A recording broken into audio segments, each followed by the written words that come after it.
This lesson will show you how a system administrator can configure Sage CRM in order to control the way in which SOAP web services are exposed. The main screen to allow the configuration of web services can be found underneath Administrator, System, Web Services. This screen allows the system administrator to control the way in which logons behave. It allows dates to be set, the handling of different dates as to the data in the different systems, the restriction of requests to known machines, and controlling the absolute request size and the number of records that are returned. Each of these options are described in full within the documentation. So the maximum size of request, the maximum number of characters you want to be able to send to web services, whether you make the WSDL available to all, whether you set the WSDL so that it can be read by anyone by following the particular path. You can see that you can handle whether drop-down fields as strings are going to be handled or not. Now, I'm going to look at a couple of these just to give you some examples, just so you can see them in context. Now, this idea of the WSDL being available to all. So the configuration that we saw determines whether the WSDL is accessible by external programs. Now, you don't need to be logged on in order to access the file. It's accessible to anyone. The WSDL, the Web Services Description Language, is dynamically generated. It's a dynamically generated XML document that is published by Sage CRM, and it specifies in here all of the different data types, the objects, methods, etc. that can be referenced by programs that wish to use the SOAP-based web services. As I said, the WSDL is generated from within Sage CRM dynamically. It's not possible to edit the WSDL, so you can't trick CRM into by editing this and exposing further services. It's entirely defined within Sage CRM as metadata and reflects the state of the metadata when the WSDL was requested.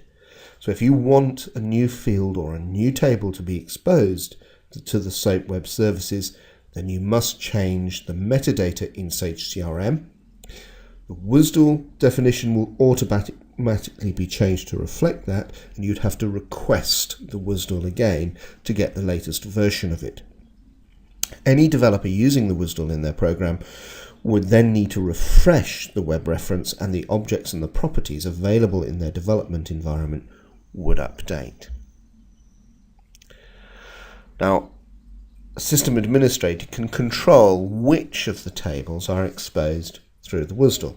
So if you've added a new table into the CRM database that you intend to access via the web services interface, then you need to be sure that the information is defined here. And you also need to make sure that each of the columns within the table make use of column prefixes. Now, that might seem a little bit strange, but actually column names matter very much, and column name prefixes matter very much. So if you are taking a new table like project and you're wanting to expose it to web services, then you'd have to make sure that all of the columns in that table are named like proj underscore whatever. So project underscore name, project underscore start date. So you can't just call your columns name or start date within the new table. And the reason that this is so important, because the Web Services API strips out the first element of the names to the underscore. In the generated WSDL, this would be a bit strange. So if we consider a standard name like company with its columns comp name and comp type, these would be turned into elements known as name and type in the Web Services API. if you put in a table that lacks a prefix, it means that the entire column name is stripped out. So you get a definition that looks like this, as shown in the yellow on the screen. So it's very important to use the column prefix. If you've added the table into CRM without the prefixes, then you'll have to correct the physical names of the columns in the database and then rename the fields in the metadata records in custom edits and custom captions. They would show up then inside the web services. Another thing about column names that is important is that the usage of certain characters and the order in which they're used is important. So make sure that the first character of the field name following the column prefix is not a numeric character. It's perfectly allowable in SQL to name it like this, but it is illegal as far as XML is concerned to have an element name that begins with a number. So when the prefix is stripped out, the first example shown on the screen would become an illegal XML element name.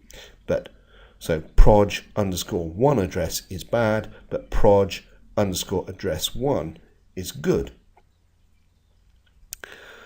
Now another one of the things about the setting of this screen is that we can look at our control of the web services, and we can specify a unique IP address that we want to allow access to from web services. So if a single IP address is entered here, so that's the fourfold IP address is entered here, then only the machine that has that address would be able to make calls that use the web services. Any other machine having a different IP address would be unable to access web services and would be returned with an IP address mismatch error. Now it's possible to specify a range of machines that can access the WSDL by entering a partial IP address. You can see on the screen that I've entered only 2 parts of an IP address. So where I've entered that means any machines with an IP address that begins 192.168, so it could be 192.168.1. whatever, or 192.168.2. whatever, any of those would be allowed access to the web services and make the request into CRM. Now another one of these option fields that we see defined here is whether we can control drop-down fields.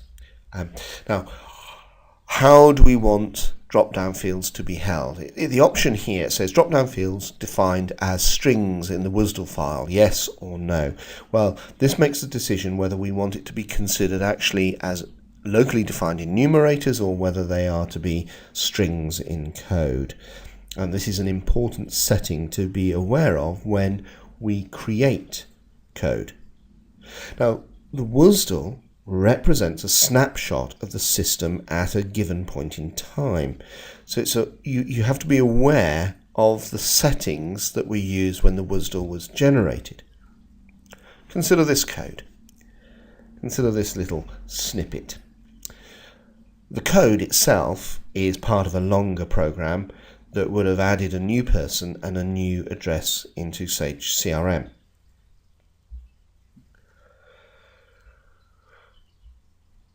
Now, we can phrase it somewhat differently. We can go ahead and we can add the address to the person and then send it to Sage CRM.